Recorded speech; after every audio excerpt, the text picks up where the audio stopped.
Hello, everyone, and welcome back to another week of I'll Call You Right Back podcast. I'm your host. A few things I wanted to talk about before we get to this week's guest. Me and my wife started watching Hot Ones on YouTube. Hot Ones is ran by a guy named Sean Evans.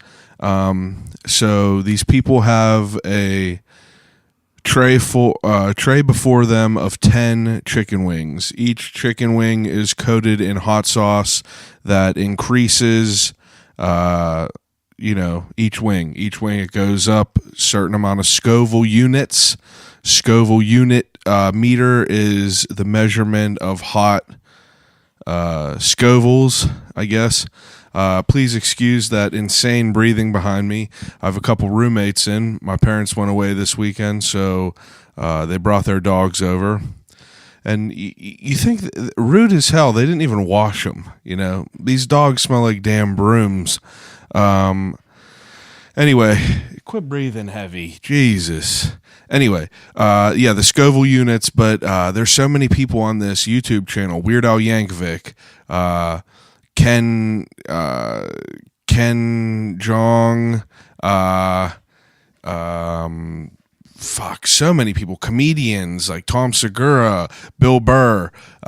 Two of the funniest ones that we've watched so far was Tom Segura, Bill Burr, and definitely Gordon Ramsay. I guess that's three of them, but check that out. It's hilarious. Another thing I wanted to talk about was True Detective. True Detective is a show made by HBO that was first made with Matthew McConaughey and Woody Harrelson, and it was probably one of the best shows ever created. It's an 8-part series, and it was just fantastic. It was a crime, thriller, drama, all that shit. Then they made second season with Colin Farrell, Rachel McAdams, and Taylor Kish, and it was just garbage, utter trash.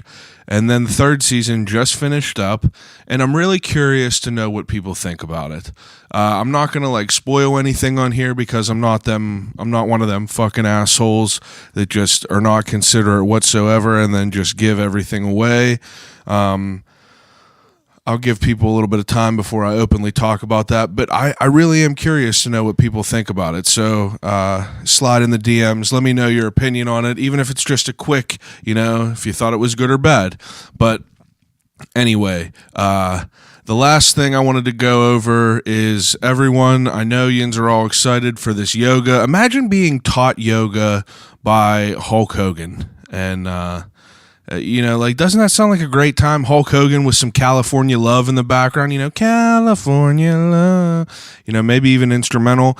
Well, March 29th, you could get a taste of your future yoga instructor, Yoga Ralph. Yoga Ralph is a guest on the podcast, and he changed his life, and now he has become a yoga aficionado. His first class that he's going to be instructing is going to be on March 29th in Murraysville. You could follow Yoga Flow on Instagram or him and kind of keep up to date with it. Something definitely just flew in my eye, so it's blinking all weird. But so if you want to follow Yoga Ralph, go on Instagram at Yoga Ralph, at YOGARALPH, and you're gonna understand what Yoga Ralph is all about. So, without further ado, why the reason everyone's here, my guest this week is a very, very interesting girl. Her name is Alison Falk. Alison Falk is a girl that, I should say a woman. I mean, I think you're not allowed to say a girl anymore. I think you should really say woman, but I'm going to try to get better in doing that. But Alison Falk is a woman that is involved in some wild ass shit. She originally grew up in the sticks, no cable, no internet, and now she works in this tech field, and she's like a head developer on her team and shit like that. And she was just blowing my mind this whole entire podcast.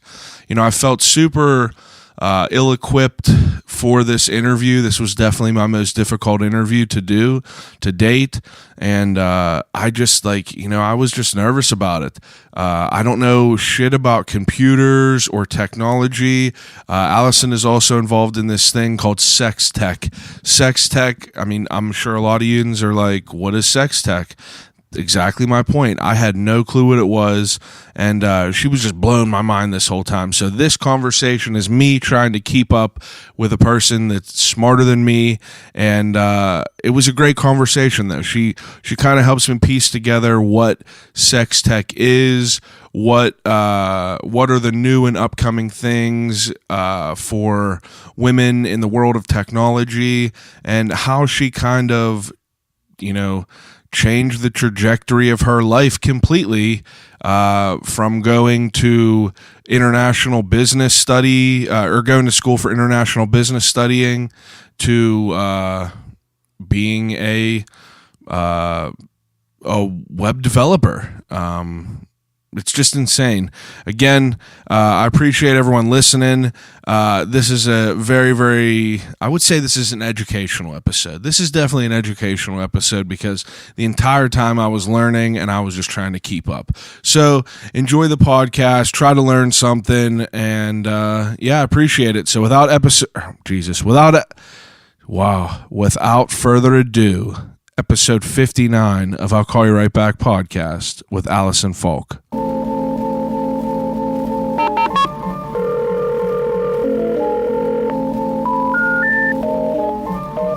gotta use the telephone. Hello?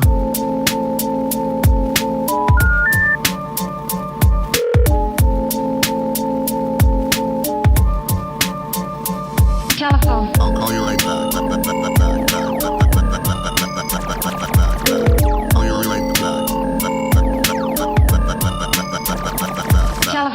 I'll Call You Right Back podcast. So Marissa told me about you probably, I don't know, 3 or 4 months ago, but she told me that you lived in Taiwan and that you were going to school for marketing, and then you kind of just shifted everything into like a tech field.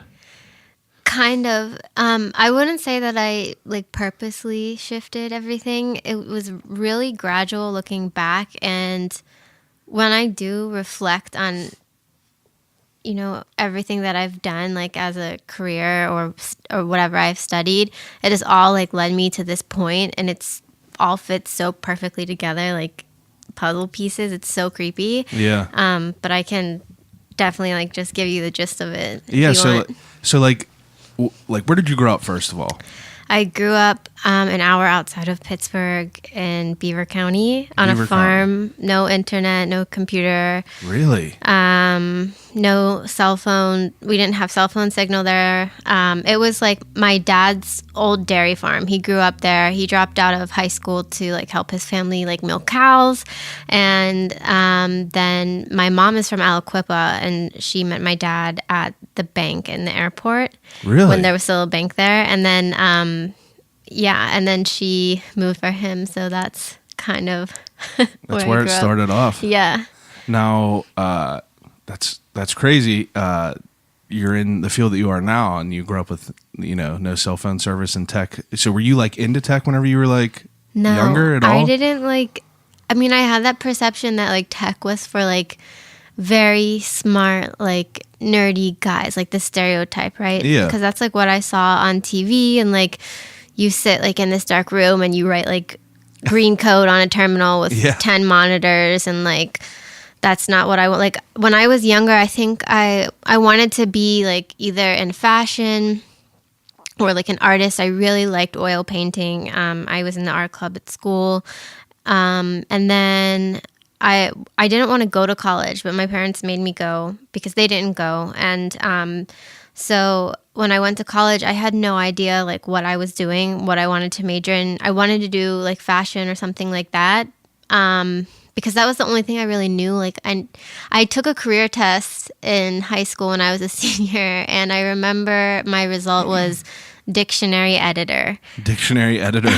And I don't really know. I didn't know that was a real career, and I just felt really disappointed because I didn't know who I was, and that was depressing for me because I feel like everybody had their own lane, and they knew what they wanted to major in, and like I didn't even know how to apply to college, and I didn't really have help to apply to college, so and I also just didn't know that like it's okay to not know who you are or where you're going, and that it's important that you acknowledge that so that you can try new things and fail and like find your niche. Yeah, I agree. I think it's insane that we're, guided, like shepherded into like some corner, and people are like, you got to figure out what the fuck you want to do. Yeah. Whenever you're 16 or 17 and you're like, what?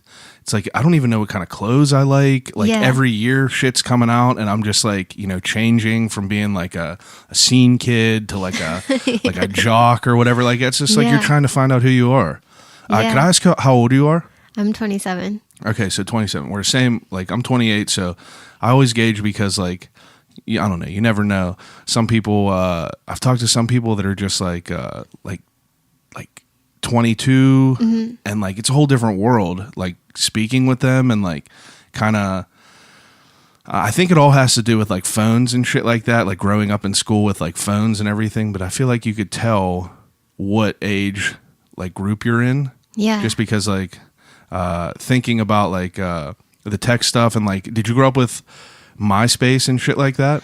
I did grow up with MySpace, and I remember making one on my friend's computer like whenever I would sleep over her house. Yeah. But I could never really use it unless I was at her house because I didn't have the internet. See, that's so crazy to me because like whenever I was in middle school and stuff like that, I was like social media was a huge part. So AIM, I remember AIM. Oh yeah, definitely. Yeah.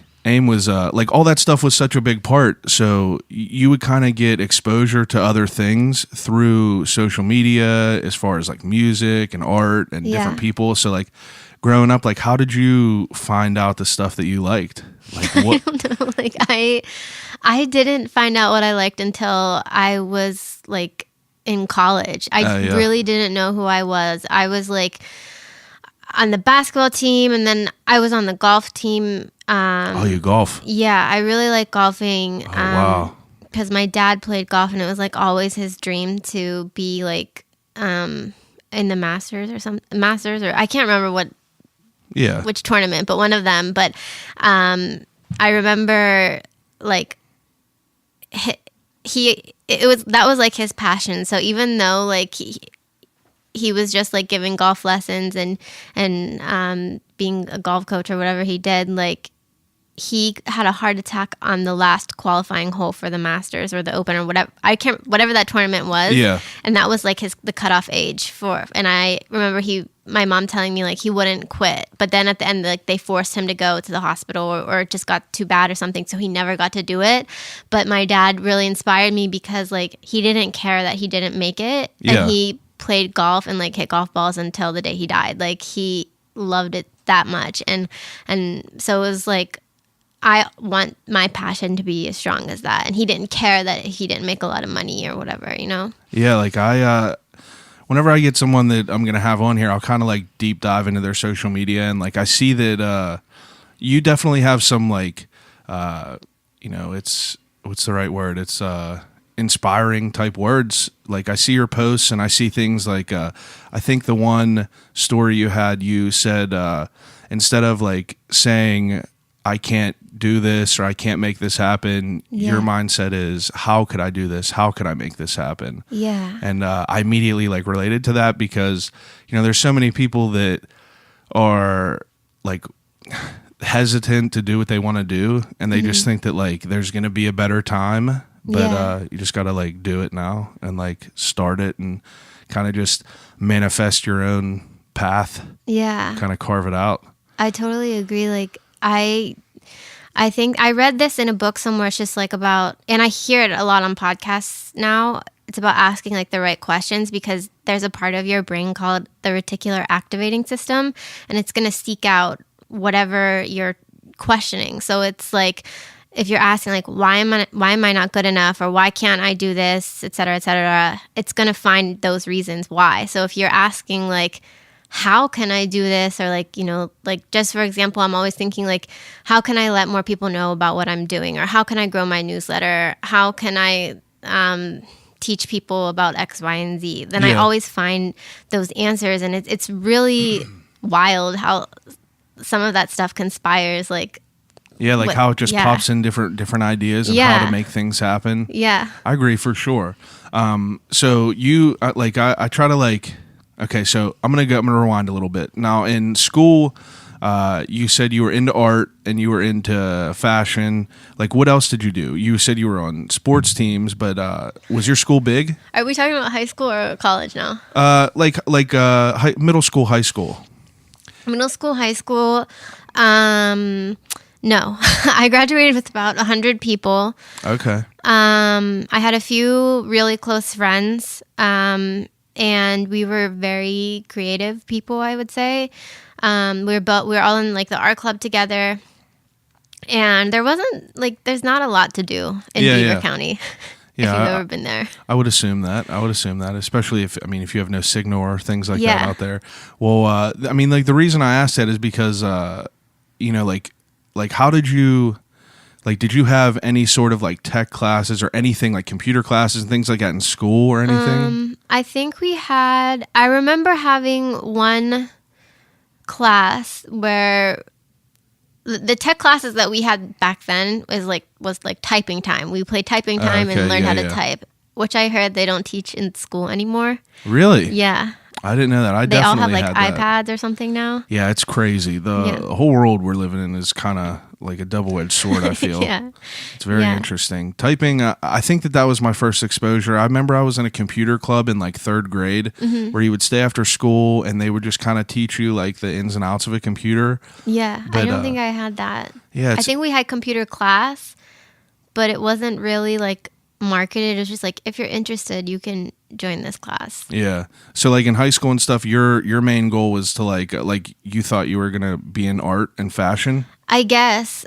I thought at that time, I kind of thought like college was stupid just because I was like an angry teenager, I guess. But I did end up going to college and majoring in international business. Oh, really? And I had a minor in Mandarin Chinese and did like East Asian studies. So I got to study abroad in Taiwan, and I really, really liked it there. And I loved the people, and it was really a cool experience for me because Taiwan's like a tropical island. Yeah. And so you have like the beach is 30 minutes away, but you're also in a city. And it was kind of like I had been to Japan and China and Korea, and for me, Taiwan was like the best things about all those countries like put into one. That makes sense. Yeah. Now, for being in like such a small town and everything like that, like how did you kind of find that way into international business? So when I was in 7th grade, they had this exchange program that they introduced with this Japanese middle school, and you had to like apply and like do these interviews and write essays and whatever.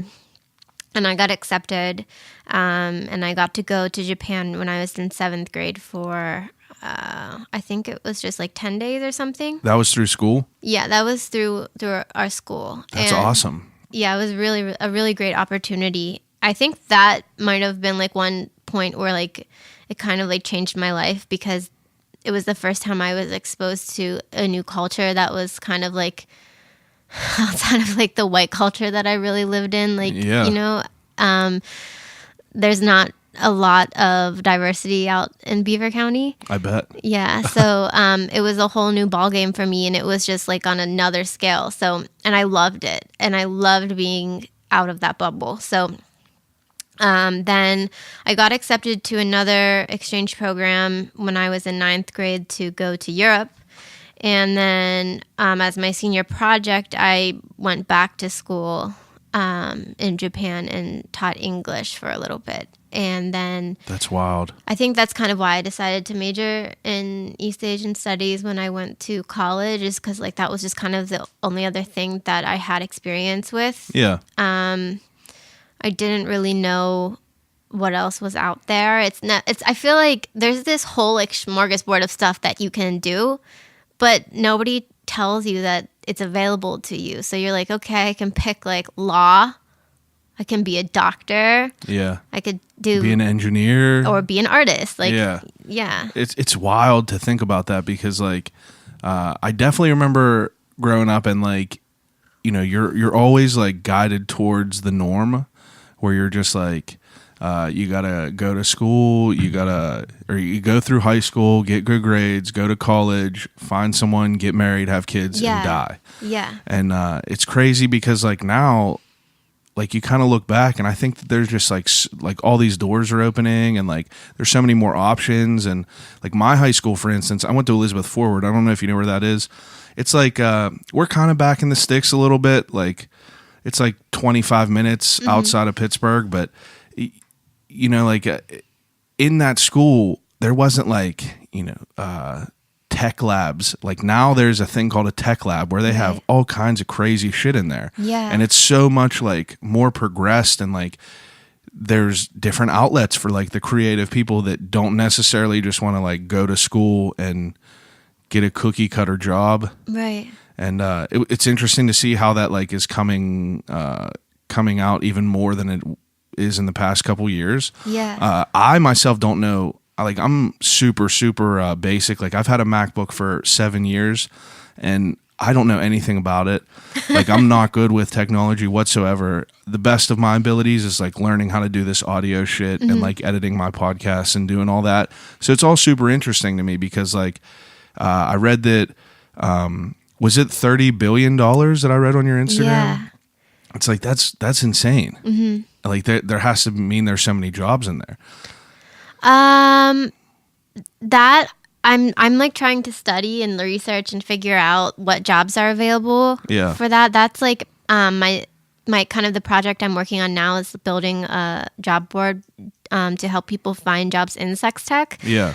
Because one of my largest goals with this publication is to kind of validate sex tech as a professional career path, because a lot of people don't think that it is or that it should be because they don't know what it is and they just kind of make assumptions about it. So that's what I'm trying to like, you know, clear the air of. And with the jobs, it's a lot of these positions are contracted out, I believe, because they're so specialized. But at the same time, it's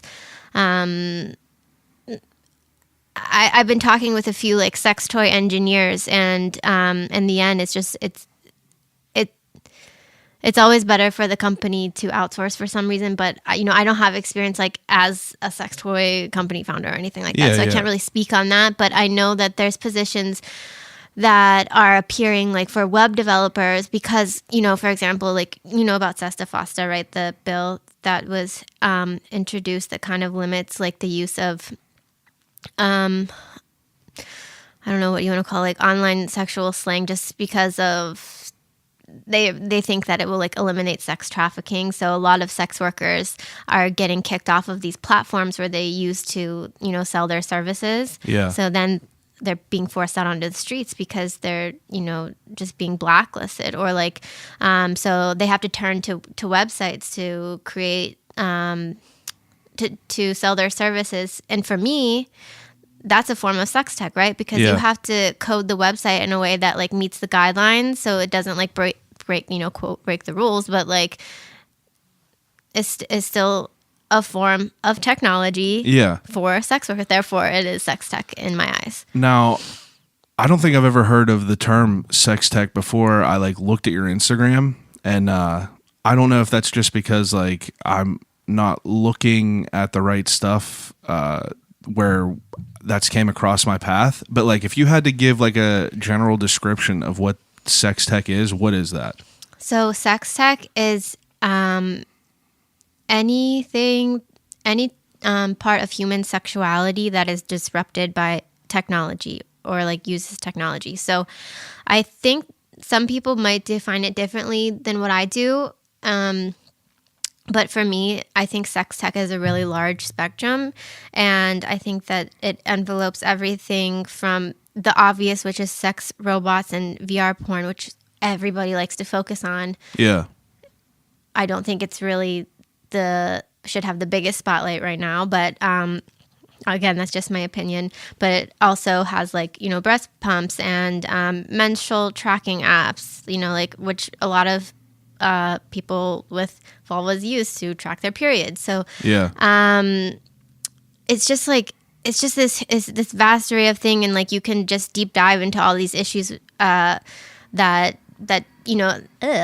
lot of problems that like need solved, and you can use technology in a certain way. Exactly, but people are just afraid because that makes it's sense, so taboo. Though. Like I have my cousin right now. He's about to have his first kid, and I remember like his wife was explaining to me like, oh, I have this app that like tells me like when I'm ovulating and like stuff like that, and I'm just like, what? Like how does that even work? But now let me put a pin in this real quick. I do a segment in the beginning. It's called What's in the Cup. What's in the cup? What's in your cup? A hot green tea. Yeah, I ask everyone in the beginning, but we immediately just took off. It usually just like kind of gets the ball rolling for people that don't ever talk about what they do really. But so am I wrong to the stuff you did in Taiwan? The stuff you studied in there is not the sex tech like field? No. Okay. No. Can we rewind to that a little bit? Yeah, so I can tell you how that's related. So yeah, I'm curious because I'm curious about you living in Taiwan and your experience there and like what you did there. Sure. Okay, so in my undergrad, I told you that I was studying Mandarin Chinese, right? Yeah. I did take a computer science course when I was in college because I thought it looked really interesting and kind of felt like I was like a spy or like a hacker or something. But it was just like an introduction course. However, I'm not sure if you're familiar with like computer languages, but it was a little C++. bit. Do you know that? So it was like it's one of the really more advanced languages. Okay. I wouldn't really call it an intro language.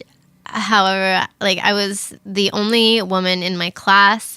Really? Yeah. Everybody had so much experience like with hardware and software already. I didn't have like a drop of that besides like writing essays or like typing time in elementary school. So I spent a lot of time in my professor's office and just like not thinking that I was going to pass. I was so scared. It was so difficult for me. I cried. There was a lot of tears because I felt stupid. Yeah, I mean, you have to feel super overwhelmed. I mean, if you're going to school for something that's completely different than that, I mean, like, I couldn't even imagine. Yeah. And then in the end, and I really, really don't think that he said this to mean, anything rude or condescending, but he told me, like, I just don't think that this is for people like you. So I'm just like, okay, I'm just not smart enough then. And I was just like, whatever, like, I'll just move on to the next thing. And it is what it is. Do you think it had to do with your intelligence or just your fact of, like, you being able to understand it? I think it was just the fact that, like,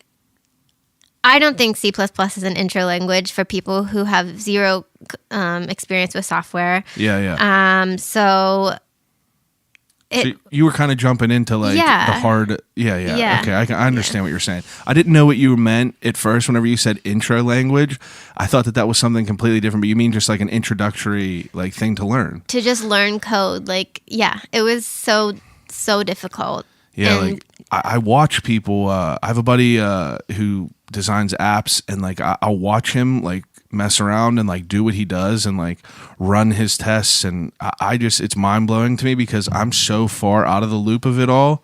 But and obviously Marissa is in this whole world of cybersecurity, and she tries to explain things to me, and I'm just like, I wish I knew what you were talking about because I don't even have like a base to be able to understand the terminology you're using. Right. But so like I definitely can understand how it would be overwhelming, and I don't know. I guess like I don't know. Did you get discouraged at first? I was really discouraged. Just because like I would look at my classmates. It honestly never occurred to me that I was the only woman in the class until I looked back on it. Yeah. But I was just discouraged because I was like, why is it so easy for them? And I literally don't know what the fuck this professor is saying to me right now. Yeah. It's like obviously it's another language, but it literally felt like an actual like. Now were you learning, were they teaching in a different language, right? This was in Ohio. Oh, this was in Ohio. Oh, okay. I completely thought you were in Taiwan. No, this is my undergrad. So my undergrad was from Ohio Wesleyan University. Okay. And what were you going to school there for?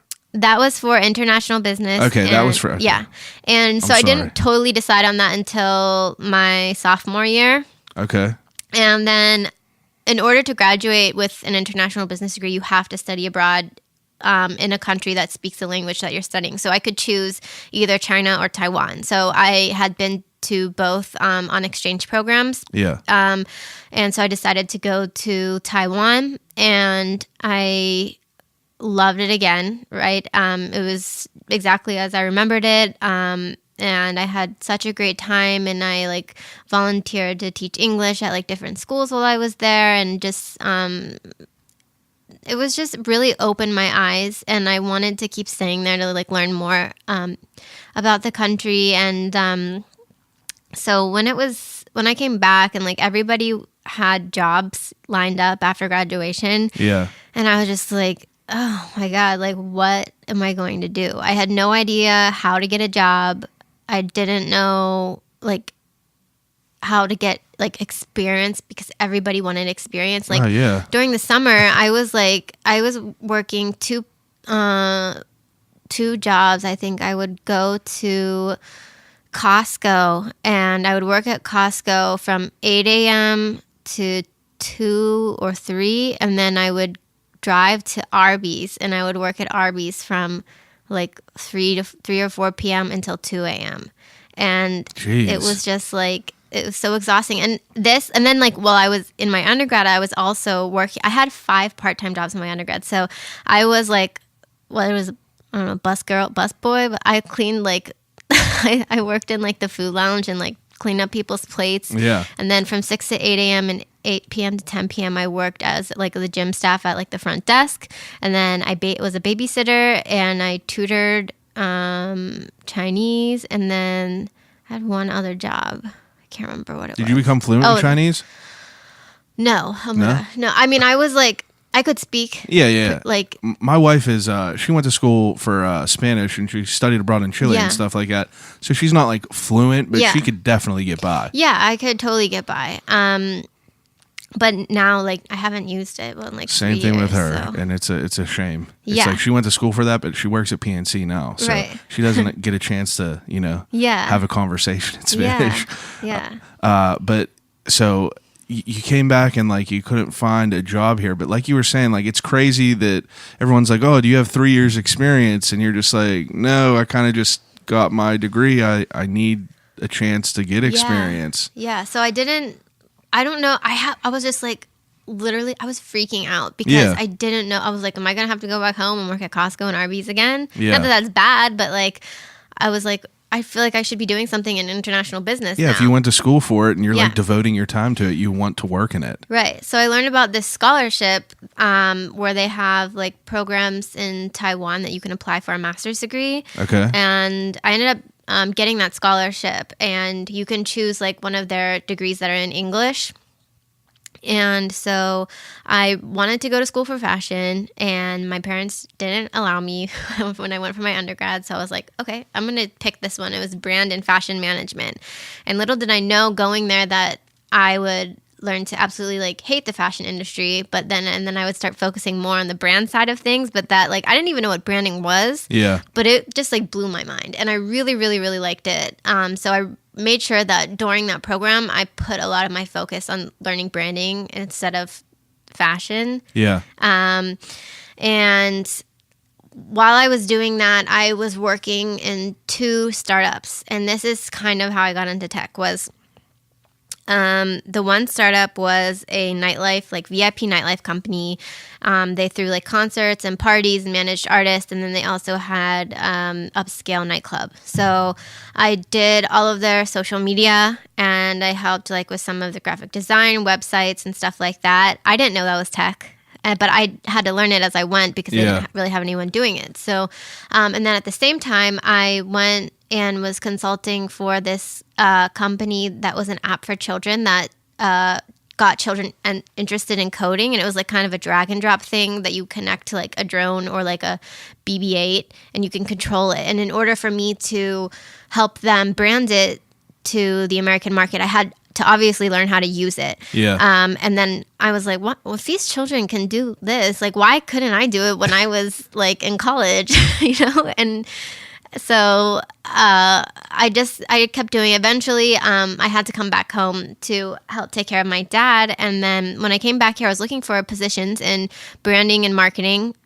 Because I had gotten my master's in that. And then when I would go to the interview, I was either like too experienced for entry level or not experienced enough for like mid-senior level. Yeah. Which was really frustrating for me. So I could not find a job. Yeah, you're just stuck in between some awkward space. Yeah. So I decided to like learn like HTML and CSS and kind of enhance my resume to give it more of a competitive advantage.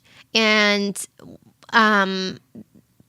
it was really, really weird. I don't know what in me compelled me to do it, but I decided to look up the hashtag like women who code and women in tech on Instagram. And that was like a huge defining moment in my life because it completely changed the trajectory of where I thought I was going with everything, in my, not that I had a plan or knew what I was doing, but it really, really changed my trajectory because I saw all these women who were transitioning from the most random careers into technology and like saying how fulfilled they were and like showing all the cool stuff they were building. And I was like, I want to be that. If they can do that, I can do it too. Absolutely. Because it was the first time I ever saw, women represented in the field, because in the media and then like also at my college, I felt like I was just always surrounded by dudes, but it never really occurred to me. It's like a male-driven, seems to be like visually it's a male-driven.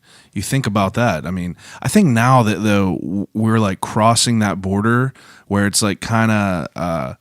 I'm speaking out of school obviously, but I feel like that it's more. You see more women doing like great things. You see more women in higher positions. You see more women doing a lot more, and I feel like, the more we go into the future, I'm sure that's going to become more prevalent. Yeah, and that's kind of my goal is to like with Pittsburgh, like besides Sextech, I also run Women in Tech Pittsburgh, and it's just like the numbers for Pittsburgh are just pretty sad. There's only I think 25% women hold tech positions, and we're considered a tech hub right on the East Coast. And Pittsburgh is because we have like Google, Uber, Lyft, all those that makes sense. big companies, and a lot of people I talk to think that number is like even lower than 25%. I searched that hashtag on Instagram, and that's when I saw those women and decided I'm going to enroll in a boot camp now. I'm going to use the last of my savings and just, jump off the cliff and see what happens. So you decided to not have a part-time job and kind of just like bet it all. Go all in on this. Right. And I also have to like highlight the fact that I needed to kind of be at home. The reason I came home was like my dad was sick. And so I think 2 months after I came home, he was diagnosed with cancer. So sorry to hear that. It's okay. Yeah. And so obviously someone needed to work in our family, and like someone needed to be there to be like a caretaker. So luckily, like my mom and I worked out this thing where like I would take him to chemo and radiation and stuff when she had to go to work, and then like during those times we'd be there for hours was when I would like do my boot camp. So the 2 months before when I was looking for a job, like it was kind of a blessing in disguise that I didn't get any of those jobs, because then 2 months later my dad needed that help. Yeah, absolutely. So you were doing this boot camp, and like, what is a boot camp? Is it just like an intensive course that's kind of like shortened up? So you pick kind of what you want to learn, like, or what you want to do. Like if you want to be a web designer, or you want to be a web developer, or like, there's like the difference between front end and back end. And I always tell people like before they like decide to do a boot camp to like kind of there's lots of free websites where you can go and like test this stuff out and see like what clicks with you, and then enroll in a boot camp. It can be an intensive thing, but it can also be go at your own pace. I know Pittsburgh has a lot of like full-time boot camps that you would go to and complete I don't know if they're month-long ones or like a couple months or like a couple weeks. But after you do that, you have this portfolio that you built and you have this evidence that you know what you're doing. Yeah. So you're able to go and get a job and be like, look, here's my experience. I did this. This is how I can apply it at your company. And I want to work here because X, Y, and Z. Yeah. So in the beginning, whenever you were doing this boot camp, like you were explaining like front end and back end. Yeah. What was your goal for the boot camp? Like, did you? I think that like I was watching all these interviews that you had on there, and was it were you explaining that you wanted to learn how to like build your own website and I things didn't like test that? it out, so I didn't know what front end and back end was at that time. Yeah, like I honestly have no idea. My guess would be front end is like the cosmetics of a website. Yeah. Is that right? So there's the cosmetics and like it would, like the interface, would be the Yeah. cosmetics, and then kind of like how you interact with the website, like the logic behind how the page gets filled or like what loads when and stuff like that. Now, what is back end? Back end is a lot of like the data. Okay, like Yeah. the diagnostics and stuff like Right. that come through it. Yeah. Okay, I've recently built a website for the podcast, but I've only used Squarespace. So like, that's fine. I have just like a just a little bit of a touch of the experience in it, but it's Yeah. so overwhelming to me how it's. No, I like Squarespace. Like even for mine, like I didn't build my personal website from scratch because it's like, why would you do like that's reinventing the wheel? You don't need to do it. Yeah, they make it like it was very simple for me to do. Mm-hmm. It's basically just like fill in the blanks, do the templates. But I was able to build one in like a few hours, just the way it is. But I get what you're saying, like how things load and how things like interact in the page Yeah. and everything. So that was like your main goal in the beginning. Like that's what you wanted to like kind of learn how to do. Yeah. And that was to further the tech, the women in tech. Like that's, how do I want to say it? Like that was your overall goal, is to expose like the women in tech and be able to do that. So this was just like kind of adding another tool to your toolbox. Yeah, my goal was kind of like, okay, I'm gonna enroll in this boot camp. Yeah. I'm not going to keep looking for jobs in branding and keep like, when that time comes. So I wanted to freelance as well so that I could work from home. Yeah. So during the boot camp, I did freelance, and I think I started freelancing in February, and then I think I actually started freelancing before the boot camp, because when you know HTML and CSS, you can build WordPress websites. So that's what I was doing with that. And then the boot camp was like really focused on learning JavaScript. Okay. So that's more like in regards to like the logic of the website.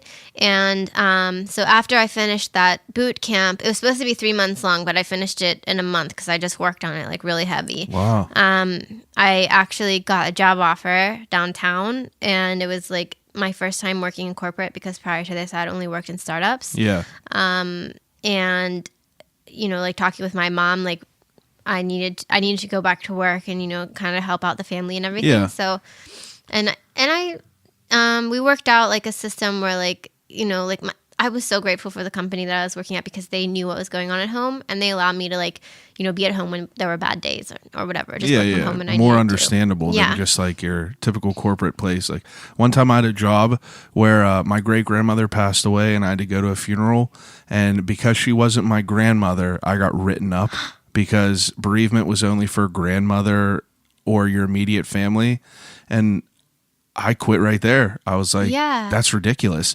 I remember that was just insane. So having a company that's understandable, it would make or break it. Yeah. But so like I have so many things just shooting into my head at one time. So they teach you all this stuff in the beginning to be able to do this, and you found a job pretty simple, it seems to be, like right. way simpler than your major that you went to school for? Yes, but one of the other things that I constantly have to tell people is that like it wasn't just I did the boot camp and then I got a job. Yeah. It wasn't like that. It was like I made sure that I built up my resume to show that this is something I was passionate in inside and outside of work, and that I was willing to do whatever it took for me to make sure that I gave 110% at my job. And Instagram played a huge part in that, because if it wasn't for Instagram, I would not be in tech, because of that hashtag. Yeah. Is simply like that simple. And so once I found these other women in tech on Instagram, I started using my own. I never really used it personally. I just had like a few photos randomly. I don't know. I didn't really care. Yeah. But then I was like, I'm going to use Instagram to hold myself accountable. So I started doing that. And it really helped me because if everything is self-paced, like there's no one to give you that accountability. Yeah. And then I was like, you know what? I need to take this a step further. And I started reaching out to people and I was like, hey, I see you have a blog. Would you mind like me sharing my story about how like I transitioned from like branding and fashion and into technology? And then I had more people reach out to me, and then I started like collaborating with people, and I was like, let's build something together. And then I think what else did I do? I think I started reaching out to companies as well, and I wrote like a whole article on how I did this and how like I got like freelance clients through Instagram. Yeah. Because I was in the middle of Hookstown, like I didn't. Yeah, I guess if you're up there, like, yeah. you're not going to be able to like network unless it's online. Well, then I started networking like wild. Like when I came, I would drive into Pittsburgh and I would go to meetups and I would go to like the conferences that were free. And I would just try to get in touch with everyone I knew. And that's where I met like a recruiter. I didn't know about recruiting. I didn't know what that was. Oh, really? Yeah. I've gotten all my jobs through a recruiting agency. Yeah. It's just been way easier. Like, I mean, it's also just a different field for me. I'm just like like a worker bee. You can just like, I could pretty much fit in anywhere. I went to school for mechanical design and 3D, but I work in piping. Yeah. I don't know. It's just weird. It's like if you learn one language, you can kind of like adapt with the rest of it. I'm curious to know, like, whenever you're doing this boot camp, was the work difficult for you in the beginning, or did you kind of pick up on it a little bit easier? In comparison to the class that I took in my undergrad, this was so easy, and I fell in love with it because the boot camp that I took was actually like designed specifically for women. So they really like broke it down, and like I'm pretty sure they covered topics that were like, what's imposter syndrome? Because I never heard of that before either. I have that written down right here, imposter syndrome, because you said that, and I have no idea what that means. Oh, yeah. See, I didn't know what it was either, but it's just basically like where you are in your career and you just feel like you're a fraud, or you feel like you're not good enough, or you feel like everyone's going to find out you're a fake. Yeah. But it's not real. It's just like, doubt. I feel like if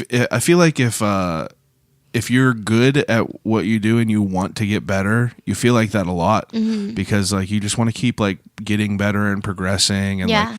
But so like you kind of just embraced it. It kind of just fit whenever you were doing this. Now, how does a boot camp, like, how is that made for women? Like, in what way is it directed towards women? Obviously, the branding, it was like not so like dark theme. Okay. And also it just highlighted a lot of like female leaders and like gave examples of women in tech and what they were doing and like why it was important for more women to join, and also highlighted like the graduates of that boot camp and like what they were doing after they graduated, what their salaries were and like what their backstories were, and made it really relatable, especially like emotionally relatable. And I think this specific one, I can't remember, but I think it might have been catered towards moms. Okay. Just because the idea was like, hey, you only have to do 1 hour a day for 3 months. Yeah. That's it. But I honestly can't remember. Now, did the people that were in this boot camp with you and previously, did they have like kind of the same backstories? I have no idea who they were. It was online. So I'm talking about the people that like they highlighted and stuff. Was it like people that had like, different career paths in the beginning? People who were like English teachers. Oh, really? They transitioned, and I can't remember. I remember the one girl was just an English teacher. Some people were just stay-at-home moms, and they were just looking for a career. Do you think that a lot of people, like a lot of women in the beginning, just weren't exposed to the possibilities of what it is? That's why they chose a different career path? Yeah, I definitely think that like growing up, like, I mean, obviously it depends on like where you grew up, but I felt back then I was groomed to like not care about this stuff. I like was never really given toys like computers, like I don't you know what I mean, like I played with like Barbies and I cared about their clothes. Yeah, you created your own instead of like video games and shit like that. Yeah. Were you ever like a video game person? I liked Crash Bandicoot. Okay. I was never a video game person, but like it's wild that like you're in this world now and you just didn't like have that much exposure back then. It's cool to see. It's also like it's like refreshing, I'm sure, for people to like hear, like people that have no experience in it and like grew up with no experience, like kind of can break into it if they have enough drive and passion for it. Yeah. So after you do this boot camp and you get this job, what are you doing for this job? Like what did you do for your first position? So I don't like to hide the fact that I did have some bad experiences in tech, like, you know, that were pretty sexist. Okay, yeah. I was like assigned a mentor at my at this position who told me, he was like, you don't actually need to learn how to code. He's like, your job's just going to be 90% copy and paste. He's like, so don't spend your time, or like, don't waste your time learning how to code because it doesn't even matter. And I was just like, Jesus, you know, like. Why do you think he would say that? I don't know why he would say that. It's pretty weird. Yeah, and he also like he pushed like all of my like books off my desk because like I was like when you get a job in tech, like it takes sometimes like 1 or 2 weeks for your workspace to get set up with all the software and everything, you know, and like so I was just online like while I was waiting for that to happen, like studying and continuing like everything that I was learning from the boot camp, and that's when like he did that, and I was like, wow, that is just really an uncomfortable moment. Yeah, super weird. And I even have I have a pencil case with like fake engagement rings in it that I even sometimes now wear. Yeah. Wow, that's crazy to think about that. I feel that a lot of guys, me, like I'm definitely guilty of it too. Like I just don't, like I'm not exposed to like some of the troubles that women have. Like I saw Lily posted a picture today of some dude just sending her a picture like that. Yeah. And like whenever I talked to her on this podcast, you know, I had no clue what like ASMR was. Yeah. And you know, I asked her, I was like, we talked about what it was, and I was like, what about like the creepy dudes that you have to deal with? Because like, you know, that shit happens. And I think being a guy, I just don't have to, you know, experience that shit. Like who the fuck is going to come up to a 6 foot, 280 pound dude and like try to, you know, do whatever. Yeah. I don't know. It's just interesting. It's a weird thing to think about that like women have to wear fake engagement rings sometimes just to like kind of keep away the weirdos and bullshit. It like sucks too, especially with sex tech, because for some reason the fact that I can openly talk about sex sometimes makes other people think that that's like me giving out like a free invitation, you know, saying that I want to sleep with everyone, but it's not the case at all. Yeah, like I don't know, I could not even imagine it. It's definitely different. Yeah. So I'm trying to piece these together from where we were. So we were talking about how your first position you had, so what were you doing for your first position? Okay, so my first position, I was building web applications, working on a team, and I was writing, I was doing front end, working in front end frameworks. So I was doing like all the interfaces and the logic for those interfaces, and I really, really liked my job. And like besides that one guy, thankfully, like he left that company. That's good. But everybody else there was like really, really amazing, and I still keep in touch with a lot of them, and they were super supportive. And like even though like the majority of the time I was on a team with all men, like when we would go into meetings, I was always so surprised whenever they would turn to me and be like, hey, Alison, like, what do you think? Like, how do you think that we can solve this? And I really feel like they made an extra effort to make sure that I always felt included, or that like I was always learning, and that I never felt like I wasn't part of the team, which is so often the case with people I talk about or talk with. Yeah. That makes sense. Now, you whenever you were doing all this stuff with like the like designing for them, did you feel that you were proficient in what you were doing, or were you still having that whole like imposter syndrome? I still have imposter syndrome. I don't think it ever goes away. Yeah, I feel like if you're actively trying to progress in what you want to do, you probably always will feel like that in some way. Yeah. Now, how long did you work at that position? I was there maybe a year and a half, and for like 6 of those months, I think I was a contract worker, and then I transitioned to full time. And then during that, while I was working there, I was still using my Instagram to like, because I like had this community of people that I got really close with, and I'm still close with. And I started talking about some of like the sexual like harassment that I faced like working in tech at conferences and stuff like that. And that's when I started getting like really raw and like this kind of micro blogging scene on Instagram.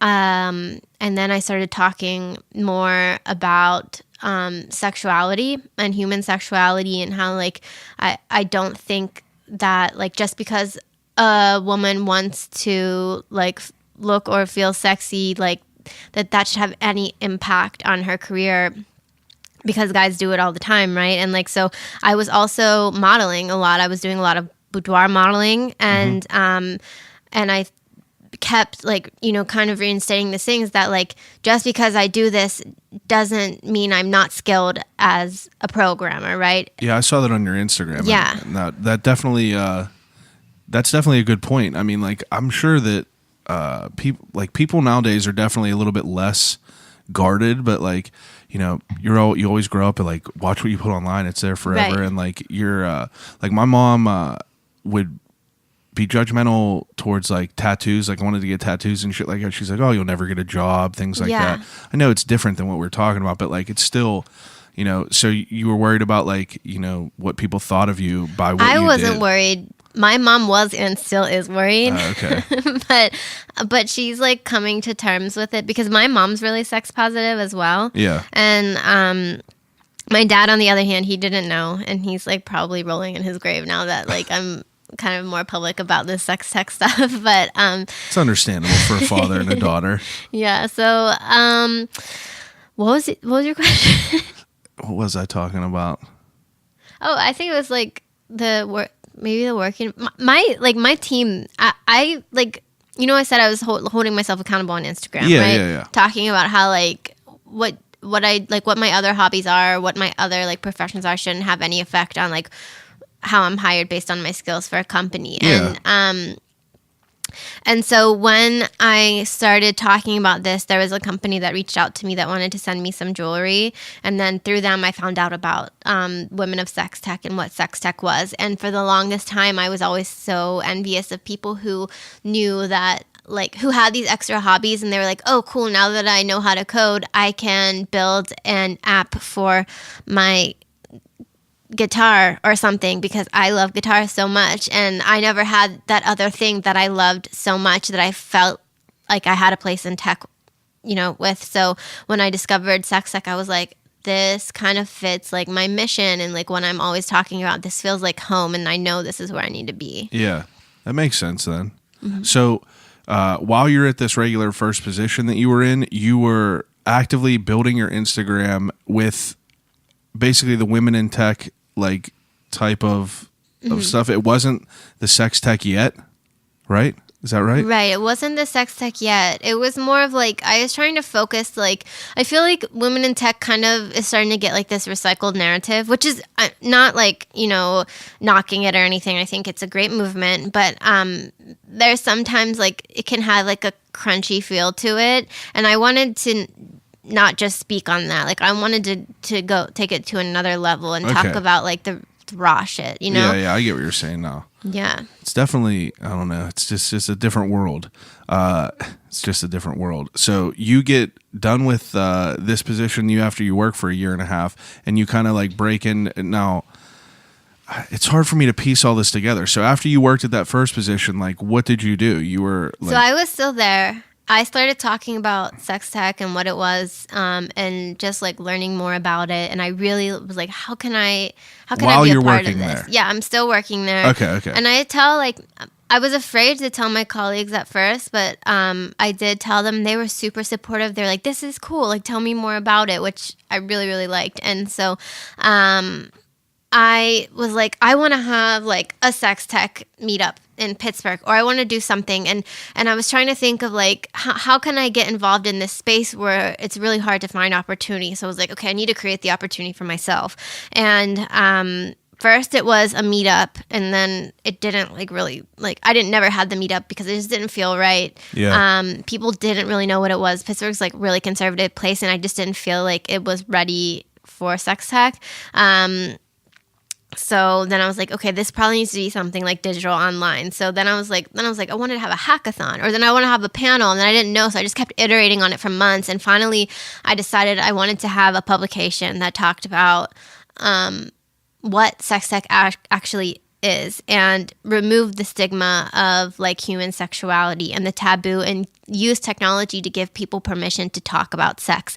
And the most amazing thing is that when I hand my business card out to people when I go to network, they'll start talking to me about the most random, like their own personal sexual experiences, and I'll be like, this is great. I'm not a sex educator, but I'm here to like totally listen to you. Like, and they're like, oh my God, I've never told anyone that before. And I'm just like, yes, like this is working. Like this is giving them the permission that they want. Yeah, for sure. I don't know. I'm trying to like think of like how I want to ask things. So you're working there and you're doing everything for this sex tech. Now, there was no sex tech in Pittsburgh whatsoever, right? No, not that I'm aware of. I know that there's like, I heard of like femtech stuff, but I feel really weird about the word femtech just because like, not everybody with vulva identifies as female, right? So it's like, it's not really a term where everybody can feel like they're included. Yeah. So, and I really feel like sex tech encapsulates all of these technologies, but people are just afraid to say the word sex. Yeah, it's definitely, like I was definitely intimidated looking at your Instagram, because you obviously have like, different toys and things on there. And it's just, it's definitely, like you said, Pittsburgh's like a conservative type place. Like it's not ever like brought up or like, really talked about. And you talk about it and you get that like, like that weird feeling like you're talking about stuff you shouldn't be talking about. Right. People knowing about what you're doing and seeing everything. Did you have any negative experiences after like, kind of breaking that barrier with your colleagues?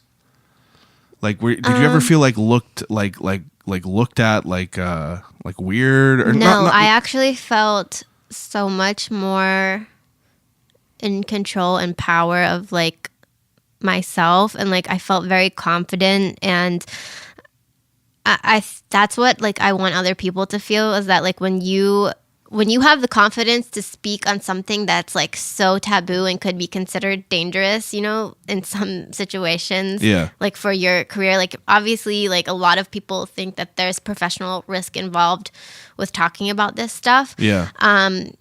And then you realize, like, once you get comfortable with it, you're just like, fuck everything else. Like this, I mean, it's nothing. Like, and it feels so. I hate the word empowering because it's like just a overkill buzzword. Absolutely. But like, I felt empowered, definitely. I mean, it definitely makes sense. I feel like it's easy to get that from like your whole journey with all this stuff. I mean, it seems that you're doing things that are helping people. I don't know. I just don't know a lot about it. And that's like me just looking for, the past couple of days, just looking at your Instagram and like reading about it. It's like I would have no idea that there's that world out there. And just like me reading like that, like what you're talking about, and how like I believe you had a tweet that said something about like sexual assault from robots, like, oh yeah, so like, one of that's like on the issue of security. I was talking with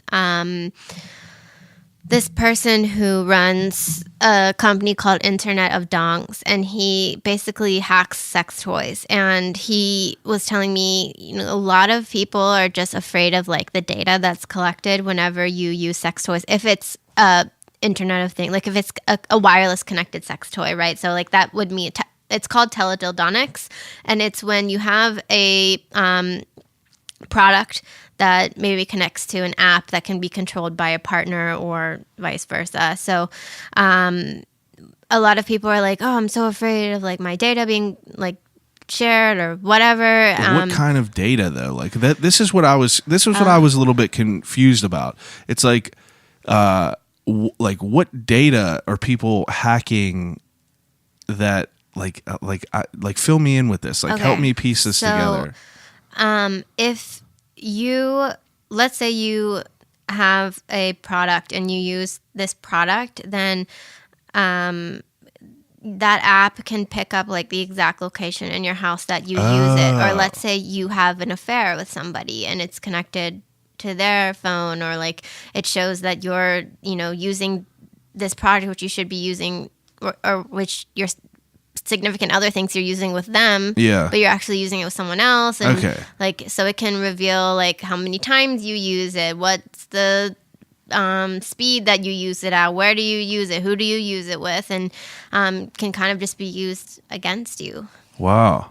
But that's not the scary part. He told me the scary part was that like there's no litigation that exists on this thing that we would consider remote sexual assault, and it would be if someone were to hack the control of your teledildonic device, then they could essentially, remotely sexually assault you by controlling that device. Okay. If you would think maybe, let's say you're using it with a partner and you think it's your partner, it's not actually your partner. Okay. Now I understand what that is, because whenever I was reading it, I had no clue what that meant. And I don't know. That's crazy. I didn't know that there was even things that were like that. What is the word what was that word? Teledildonic. What is that? So that's like a product that's connected to the internet. Like I said, so if it would be connected to an app where like you or a partner could control the sequence or vibrations, or like from long distance or the same place. That's wild. Whatever. Yeah. That's pretty wow. It's just super overwhelming. Whenever you talk to people, do you feel that the people that you're explaining things to that are not in this world are super overwhelmed by this stuff? No. No? I think that I never feel like they're overwhelmed. I always feel like they get really excited and interested, and they always want to know more. I definitely want to know more. It's just like I didn't even know that these were things, like being sexually assaulted through like online through that. Like that's nuts to me. I had no clue that that was even a possibility. So what do you like this publication you have? How do I even want to like go on from here? You have this publication. When did it start? So it was supposed to start in the beginning of August. Okay. That is when my dad passed away, and it was unexpected. So I took like a month away from everything. Like I didn't go online. I actually like left and just took my mom like on a vacation just to get out of here. So then I came back in September, and I went back to work, and I was just like thinking about everything that had happened, and I was just like, life is like so short, and I'm never actually going to be ready to quit my job, but I don't know if this is what I want to do anymore. And then I was thinking, I was just like, like I could die next year or tomorrow or whatever. Tomorrow. So I might as well like just say fuck it and go just for it do now. It, right? Yeah. And so but I was like, but I'm gonna give it like a couple more months. So then I relaunched the first issue. I think it was October 1st. And that's when I started getting back into everything, was around October. Yeah. And like kind of finding like that spark again. And I knew like my dad would like kick my ass if he knew that like I was wasting, my life like being depressed and crying or whatever. He wouldn't want that. He would want me to be happy, and that's what kept me going. And so then in the beginning of November, I took my mom to a conference, a Tony Robbins conference. Tony Robbins. Yeah. What was that like? It was culty, but culty. Yeah, it was pretty culty.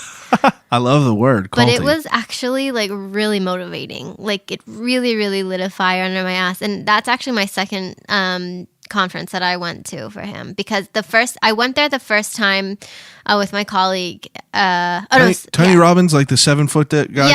Yeah, okay. yeah. Okay. I went there in July, and it changed my life. And was it like a motivational conference, or was it? It wasn't like a tech driven conference. Oh my gosh, no! It was like I don't know. I don't even know what to call it. It's called Unleash the Power Within. That's the name of the conference. And when I went the first time, I went to the first day and I was like, this is so fucking stupid. Like, I want to leave. Like, everyone's jumping up and down and like dancing and singing. And really? They have like EDM, like music blasting and like all these crazy lights and like these like drones and all this stuff going around. And like, I'm just sitting there and I'm like, oh my God, I hate this. And then, I called my friend, and actually who was my colleague, and he was like, listen, you paid to be there, go there for the next few days and just see how it goes. So the second day I went back and I was just like, oh my God. And then the third day changed my life, because he does this like, I think it's called Transformation Day on the third day. And he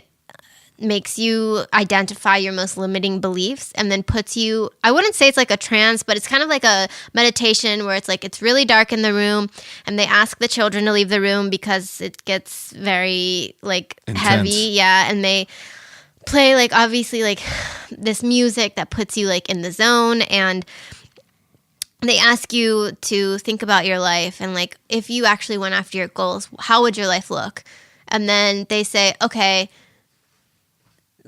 or what do they say? They say, how would you look in 1 year if you didn't go after your goals? What would your body look like? What would you feel like? How would your family feel? Like, who's suffering because you're not going after what you want? And then they say, okay, 5 years, 10 years, 20 years, 30 years. Who are you? Who's dead? Like, what's going on? Do you have friends? All this stuff. It gets so intense. Everybody is like screaming and like crying uncontrollably. There's people on the floor. Like, jeez. It was really scary my first time. But then after, he's like, and I want you to realize that that's not true. Like, and then he brings you back and he's like, puts you in a really good mood, and you realize that you actually have the power within, And, yeah. And it really just, it reminds me of Shallow Hal. You ever see that? I saw that a long time ago. Yeah. He's in that, and that's the only reason I know who Tony Robbins is. But I had no idea that his conferences were like that. I didn't know that it was just I wish everybody would go to one, because really? That's why I brought my mom. I went back there in November because like our life fell to pieces, and I was like, we need to go to this, and I'm taking you. And which one of them cost? So if you know someone, so if you want to go, if anyone ever wants to, you can always DM me and I can give you the name of my guy. But like, I think, so there's like 4 seating levels, and the top, like the cheapest tier is, I think, $900. But holy shit. Like you go through someone, it's, I want to say like $540 for like the third tier level. Yeah.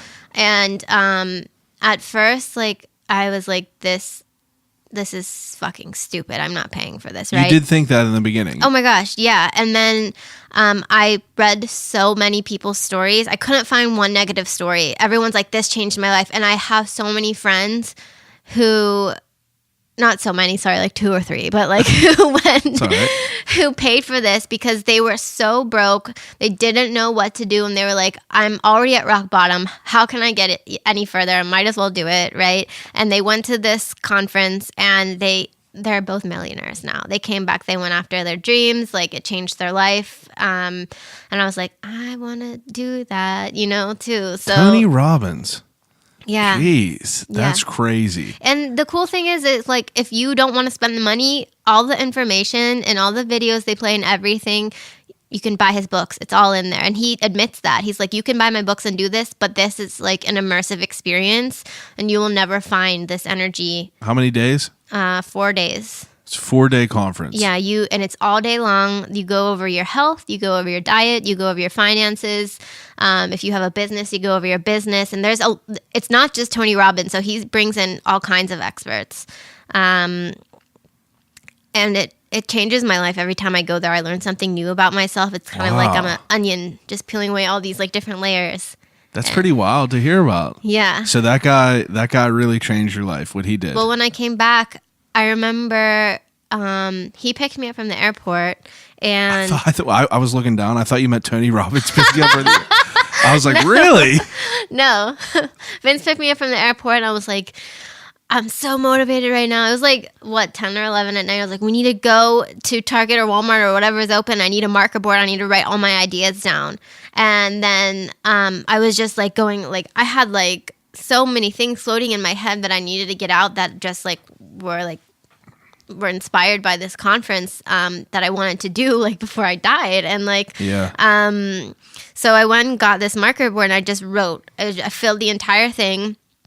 And while I was at that conference, I decided, I was like, I'm quitting my job because all I'm doing here is like going to work. I commuted like 2 hours almost every day from Hookstown because I drove to Moon Township, caught the bus, and then took the bus downtown. Yeah, it's the worst. Yeah, and it was exhausting. And I made decent money, but like I didn't have time to even like enjoy. Yeah, it's not fulfilling. Like you're making money and like you pay your bills, but it's not fulfilling. Yeah. It was fulfilling in the beginning. I really loved waking up and going to work, but I feel like I needed something more at one point, and I just didn't know what that was until I realized that I could build a career out of what I'm doing now, and that I could help people like full time, and that's like really what I wanted to do. Yeah.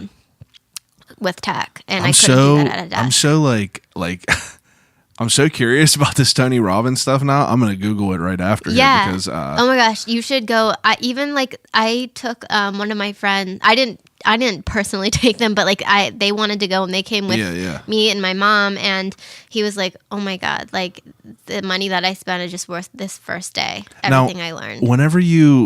Before you went to this conference, did you have these ideas that you had after this conference, or did these? No, I didn't have them because you get like this workbook. It's like an inch thick. Okay. And it's like you fill out like the different questions while he's talking, and he's like, I'm gonna give you 10 minutes. Write down like it's not like this broad, but it's really actually specific. I just can't remember what it is. Yeah. Write down your biggest goal or something like that, but it's like, and it's based on a question that you did previously about like what your values are or something. So it's like it digs really, really deep. Tony Robbins. Wow, that's unreal. So you came back and you just had a fire lit and you were ready to go. Yeah, and it took maybe 2 weeks for me to actually put my 2 weeks in. I was so afraid to make the jump. Were you afraid because of like, losing security? Yeah, I was afraid of losing job security, but then I was like, I get messages from recruiters all the time about getting a position, and statistics show that like we're going to have all these jobs. We have jobs now that need filled in tech. Yeah. And I know that I can, fill that job if I put my mind to it. Yeah. So I was like, worst comes to worst, like once I run out of like all of my savings and everything, then I'll just go back to work. And I'm freelancing now. So I'm still building this. I don't want people to get the impression that I make money from my companies right now, because it's still like, in the foundation process. And I couldn't do that while I was at work because I was just so tired. Yeah. You like couldn't fully commit to it. Yeah. And it needed nurtured.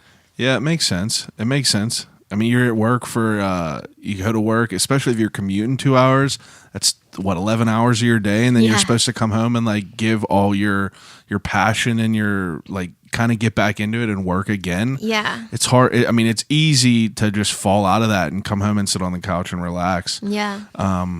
Wow. That's definitely wild. So this was when was these conferences? How long I think ago? this was November, and ended on maybe November 14th. That was your first one? That was my second one. The first Tony Robbins I did was in July.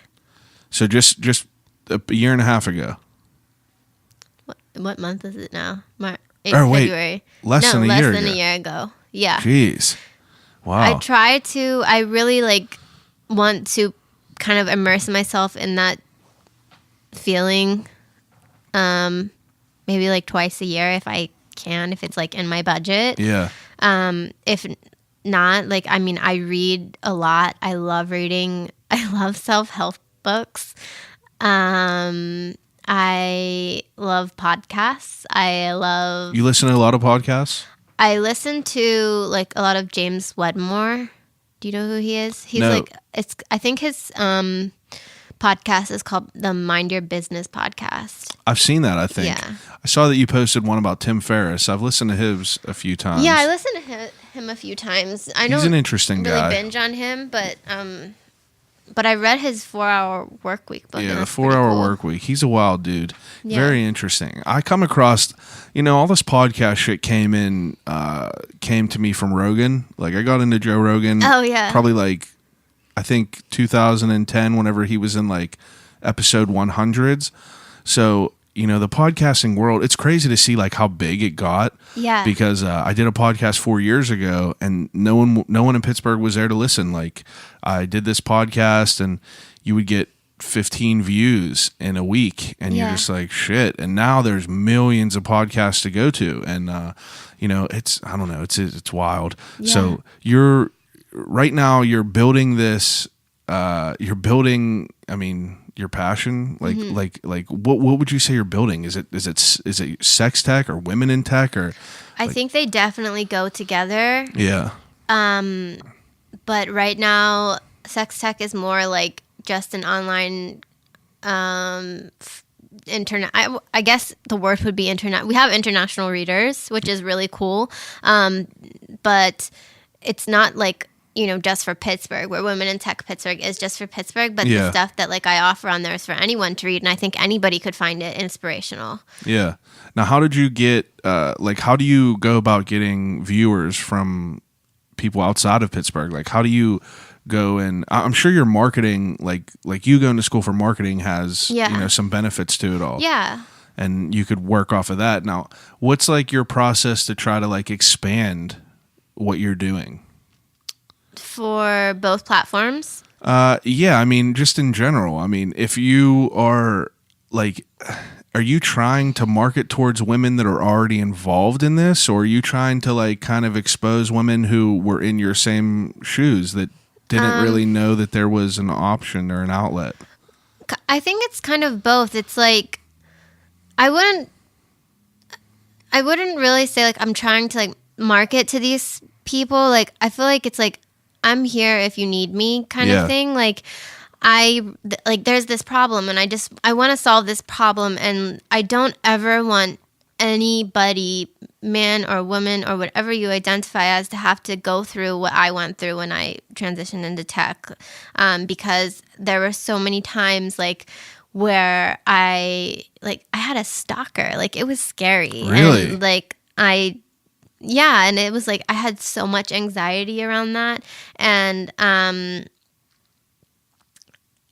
I wouldn't wish that on anybody. And so I want to make sure that people know about these problems in tech, and that it happens in Pittsburgh. It's not like Pittsburgh is like this like just great place. I mean, it's a great place, but there's bad stuff that happens here too, and it's not okay to just sweep it under the rug. So I want to make sure people are aware, and that if people have similar stories or are going through something now, that there's a community here who will believe them and support them.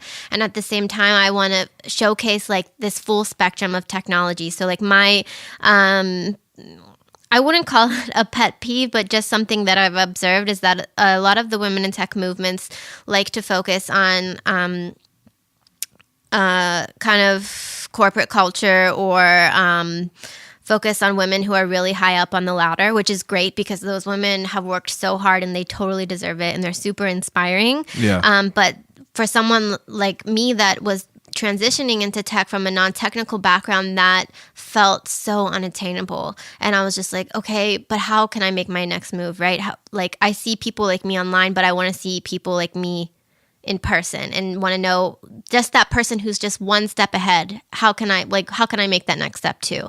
And so I want to highlight those people, and I want to highlight that you don't have to go into corporate, right? Or you don't have to like work in a startup. Like there's all these cool jobs you can do. I have one person I highlighted who is a VJ, and they do live coding during their DJ sets, and they work with CMU's like lab. I don't know the exact name for the lab, to create these music videos for these artists that are like Matrix looking or something, you know? Oh, wow. And it's really, really, really cool. And I want to show that that's a career opportunity there.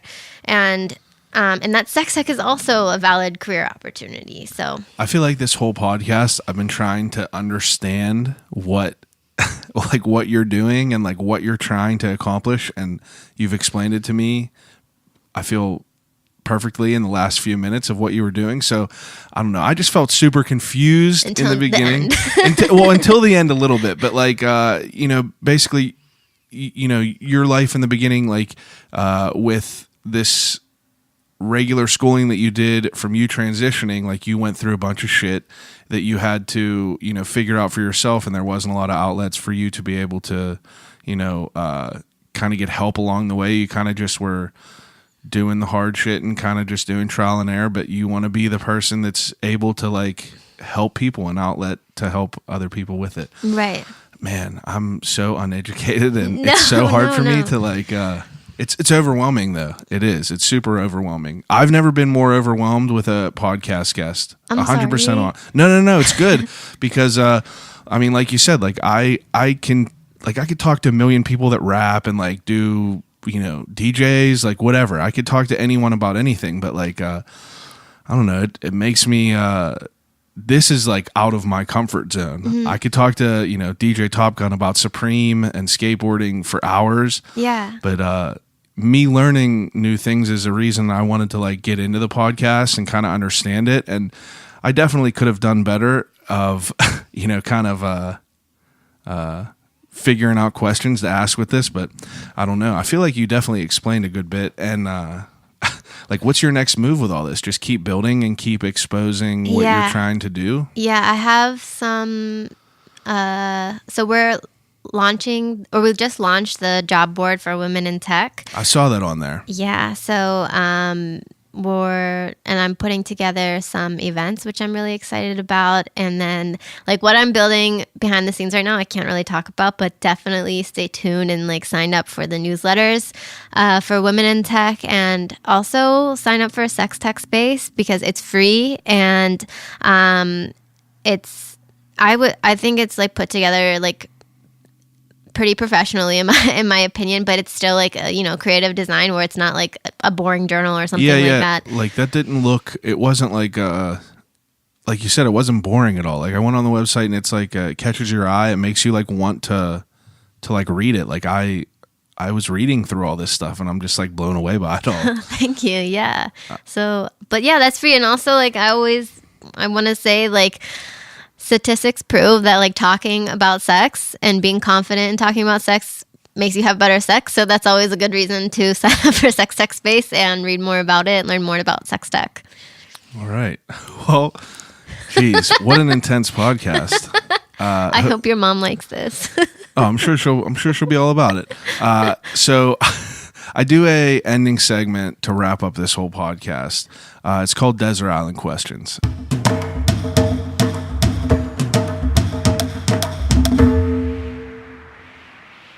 A fan of The Office? I watched a couple episodes. Okay, well, in The Office, he comes up with this game called Desert Island Questions. I give each guest 3 categories to take with them on a desert island. I give them 3 choices for each category. So the first category for you is things to watch. You can take anything you want on a desert island to watch. You have 3 choices for it. So it could be whole series, TVs, movies, anything. Oh my gosh. Okay. I would probably take. I have like a really guilty pleasure of watching The Bachelor because I think it's so cheesy and so cringy, but for some reason I just watched. I love it. I used to watch them all with my mom back in the day. I think that's why I like it. It's because like I used to watch it with my mom, and my mom it's had like them this, on all the time. Yeah. All the time. The beginning, all of them. And my wife has never watched them, and she just got into this last season. I can't remember the dude's name. She became obsessed with it. So, that's definitely a guilty pleasure. It's understandable. But it's really embarrassing for me.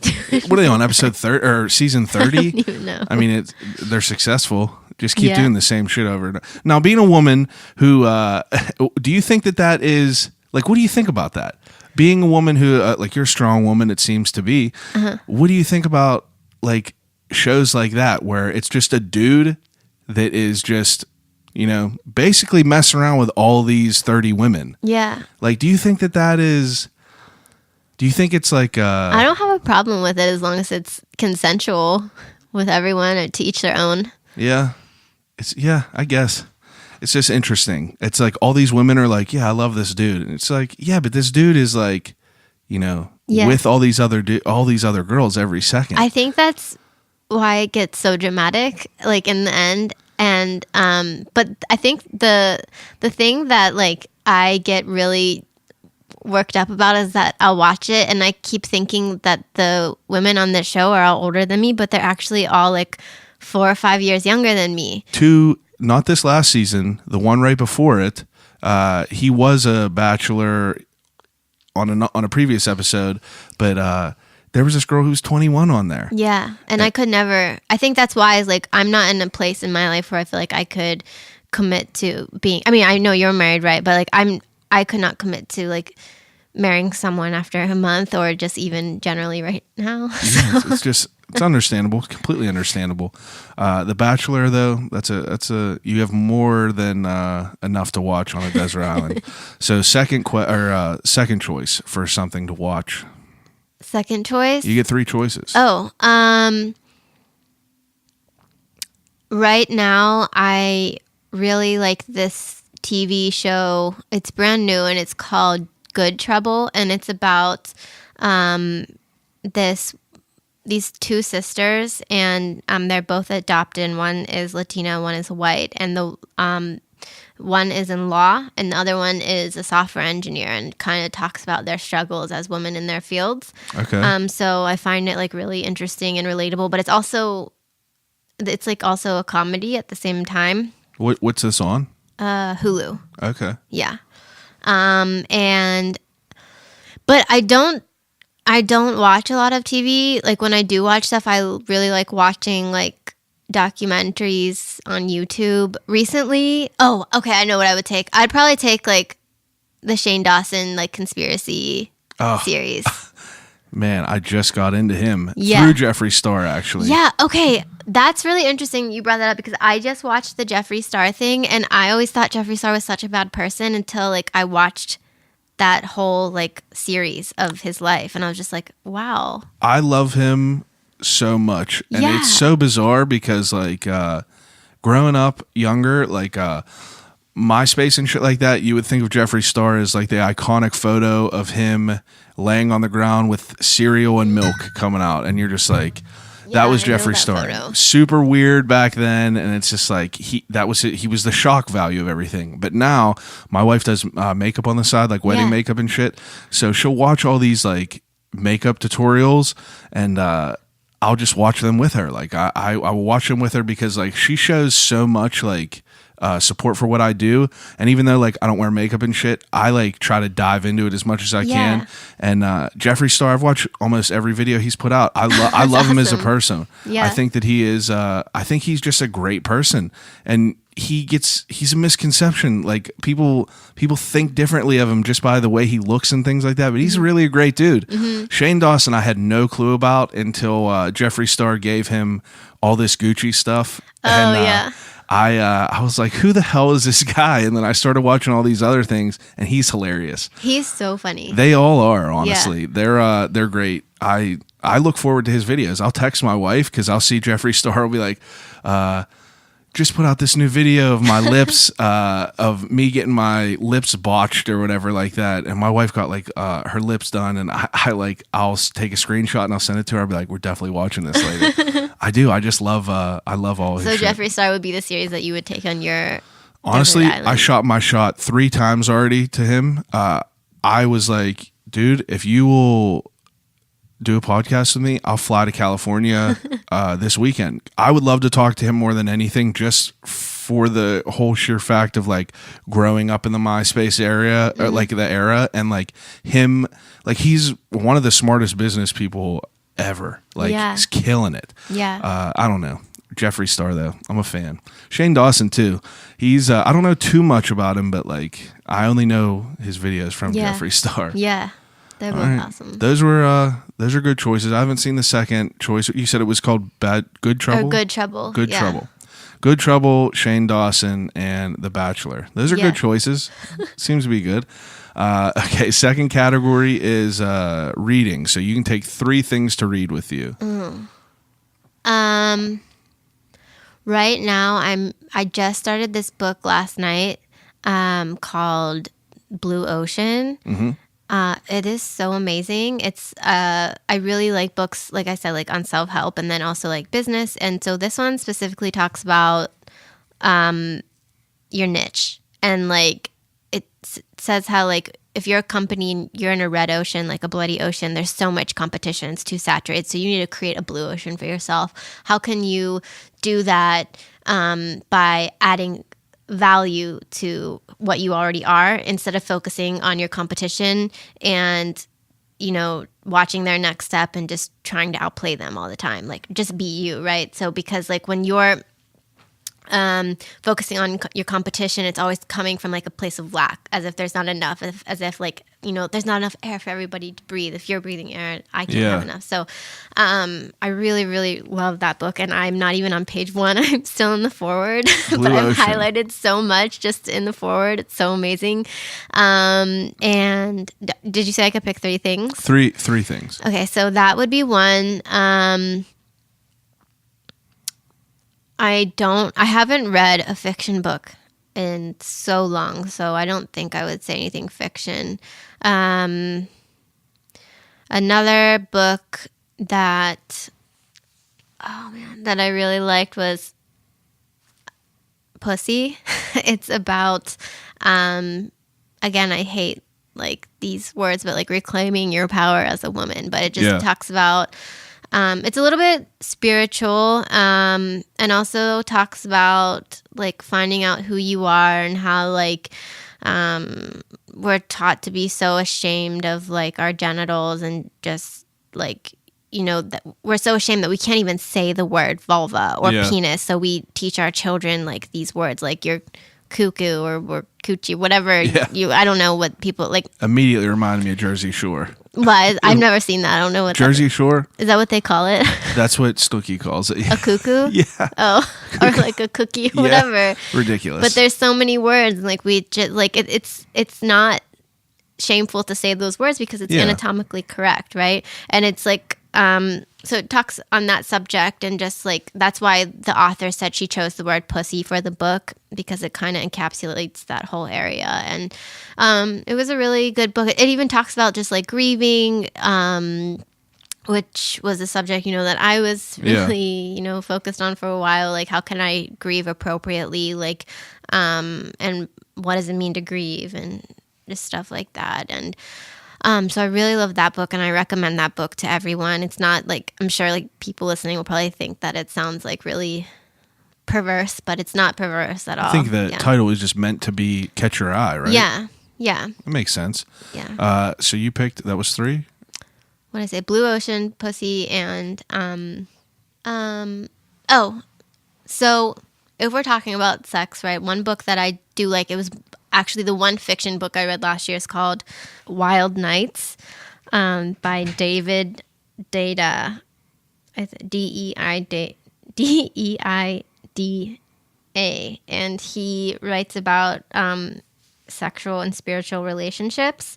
And when I don't know what, like this book had a lot of meaning and value that I was able to take out of it, and applied to my own life, and just kind of about like moving on from relationships, and like how like when you're in a relationship with someone, like you should never like if you feel jealousy, you need to like reflect on it and realize like you don't own that person's life, and that they should be free to like do what they want, as long as it's like, you know, beneficial for them. And if you actually love them, you should want to see them grow, and you should want to see them happy, because I know there's like lots of people in relationships, when they get out of relationships, they're like, I wish the worst on that person, you know? 100%. I was definitely like that. Yeah. And I used to be like that too. So this really opened my eyes to a lot of stuff. And that book is like explicit. So, you know, warning if you decide to read it. Wild Nights. Yeah. Okay. So Wild Nights, Blue Ocean, and Pussy. Yeah, Yes. I couldn't remember what it was, and I was like, that's it. Okay. I was never a reader ever, and I'm trying to like get into it a lot more. It's hard for me to read self-help books because I feel that I don't know. Things just have to catch my eyes. Like I was like Perks of Being a Wallflower was like my first book that I read and got into. I just like fiction and just weird shit to, I don't know. It's hard to do. I did read one I wouldn't necessarily call it self-help, but it was called The Last Lecture. Did you ever read that? I heard of that. My mom talks about that book to me, but I never actually read it. It's a guy named Randy Pausch. He's from CMU. Yeah. But it was just like, he had cancer, and it was just like a way to look at life that was just so much different. It was like he had terminal cancer, and like this lady who worked at CMU, I guess, was like driving to work and saw this guy in a car just smiling, happy, and everything like that. And it was this Randy Pausch dude who was like moments away from death. Mm-hmm. And it was just like a way to look at. I've always tried to been like a glass half full person. Yeah. I used to be like so like miserable and like dark and like always just been like, you know, I don't even know how to describe it. I just always saw the bad in everything. Yeah. But now I'm trying to like, I try to be the complete opposite. I always just like, it could always be worse. It could always be, you know, things could always be worse. And I don't know. I try to see the good in it. Yeah. Anyway, last category is things to listen to. So you can take whatever you want on a desert island. 3 choices. You can take podcasts, CDs, anything you want. 3 of them. Okay. So definitely for music, I love Tommy Genesis. Okay. I think she categorizes herself as a fetish rapper. So she talks about like in her music a lot about like sexuality and stuff, and it's just like very new age. Is that the correct music term? I don't really know how to talk about music. Yeah, me either. But I really, really like her music a lot, and it feels like I feel really powerful when I listen to it. And so I like her, and I really like her voice as well. And I would definitely take like the probably James Wedmore podcast. The third thing, I don't really like audiobooks because I love reading paper books. I never listened to an audiobook. I just listened to my first one, and I think my gripe with audiobooks is that like I love highlighting stuff in books and like underlining and like going back to it, and I can't do that with an audiobook. That makes sense. So not an audiobook. The third thing, oh man, this is really difficult. Do people always like all the trouble? time? I have to cut out downtime all the time. Okay. That's why I ask people these questions. I can't even think of the third thing. I'll bring your podcast because I don't have a third. Then I'll learn about a bunch of people. Well, that's good. A lot of creative people in Pittsburgh. Okay, so the second to last question is death row meal. So if you're going to get put to death tomorrow, you could pick anything you want from wherever you want. How much of you want? I already know. Okay, I want a vegan Philly cheesesteak from Hip City Veg in Philadelphia with a vegan chocolate milkshake. It's so good. Do I get a second choice? Yeah, you can get literally as much as you want. Okay, because I know exactly. I'm like, I love food, so I know that the second thing that I would want to eat would be Mission Chinese food in Chinatown in New York City. Mission Chinese Oh food. my God, yeah, so good. I would have the lobster egg rolls and celery hearts and I think it was matcha noodles. Yeah, so Matcha good. noodles. Yeah, Okay. and I hate matcha, so it says a lot. I don't know if I've ever tried it. Is it like it's the green shit, right? It's green shit. I mean, it's not. I mean, yeah. I don't mean to say that like in a negative way. I just actually don't know what it is. Yeah, I don't know what it is either. I just see a dude that I know named Metro Digital. He always is just posting matcha drinks, and they're always just green. Okay. And I ask everyone, last question, if there was anyone alive or dead that you could have a conversation with, who would it be and why? Gotta say my dad. It's understandable. Absolutely understandable. Now, if it wasn't a family member, who would it be? I don't even know people that have passed away that I would want to talk to. They don't even have to be passed away. Oh, alive or dead? Oh, alive or dead. Definitely Cindy Gallop of Make Love Not Porn. She is a badass. Like, she is amazing. She pioneered sex tech. I think she might have even coined the term sex tech. Really? Yeah. What's her name again? Cindy Gallop. And she just gives absolutely no shits about anything. And I think one of my favorite quotes, I have it saved on my phone because she's just super inspirational. And, she'll find a way if there's no way around it. So, okay, this is her quote. She says, "I don't wait for things to change. I make them change." And if you look her up, if you watch her TED Talks, afterwards you're just going to be like, oh shit. And I think one of her, I don't know if I can say this on your podcast, but she also coins herself as the first person to say I don't know if I should say it. Maybe you just edit this out, but she's the first person to say come on my face in a TED Talk. And she talks about how she dates younger men and how, and she also fights against ageism in just in the job fields because that is so, and she's in her 50s or 60s, I think. I'm not editing out.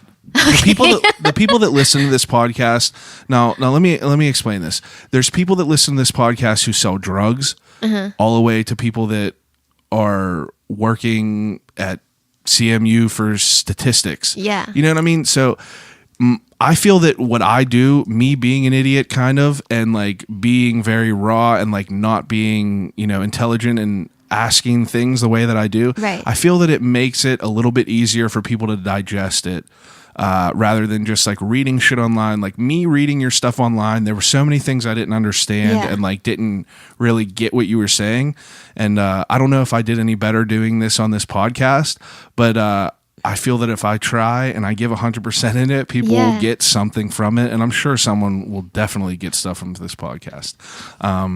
But take a second, plug whatever you want to plug, anything you want. Yeah, so please sign up for Sextech Space podcast. It's free, and you get all past issues and future issues.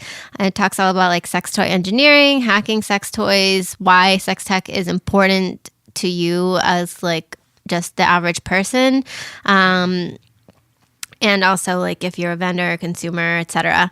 And we'll be launching our job board for Sextech Space soon. So if you're ever interested in, working in sex tech, check there. And then for Women in Tech, sign up for our newsletter if you are interested in coming to any, fresh type of Women in Tech events. It's not going to be your typical what do I want to say? Typical meetup thing. Trying to make it really fun, different, edgy, different, fun, and pushing edgy. the envelope. Exactly. That's good. And follow me on Twitter, Alison Falk PGH. I'm on Instagram as Falkyu, FALKYOU, and we also have Sextech Space Instagram and Twitter, and Women in Tech PGH Instagram and Twitter. And I will link everything below so people can just click. But thank you very much for coming over. Thank you for dealing with my my very, very just this is awesome. Ridiculous no, way. I really appreciate how you ask questions because it's super authentic. So it's authentic. That's that's my bread and butter. You know, if I don't know shit about it, I'm gonna not pretend that I do, and you know, I get a good response. You know, people, like I said, people that do weird shit, like even sell drugs. I'm sure that guy will text me and be like, "That was a wild one." Because every Thursday, whenever he's done, he's like, "Dude, that dude who was digging graves." That's crazy. And like this shit, I'm sure he will say the same thing. Cool. So I appreciate you taking out the time to talk to me and kind of explain to me what you do. Sure. Everyone else that's listening, thank you for dealing with my ignorance. And, you know, follow me on social media at I'll Call You Right Back on Instagram. I'll Call You Right Back everywhere else. Email me. Let me know who you'd like on here. I'll call you right back at Gmail. Give me some feedback. Tell me what you like. Tell me what you dislike. Call me a piece of shit if you want. But I appreciate everyone listening, and I'll call you right back.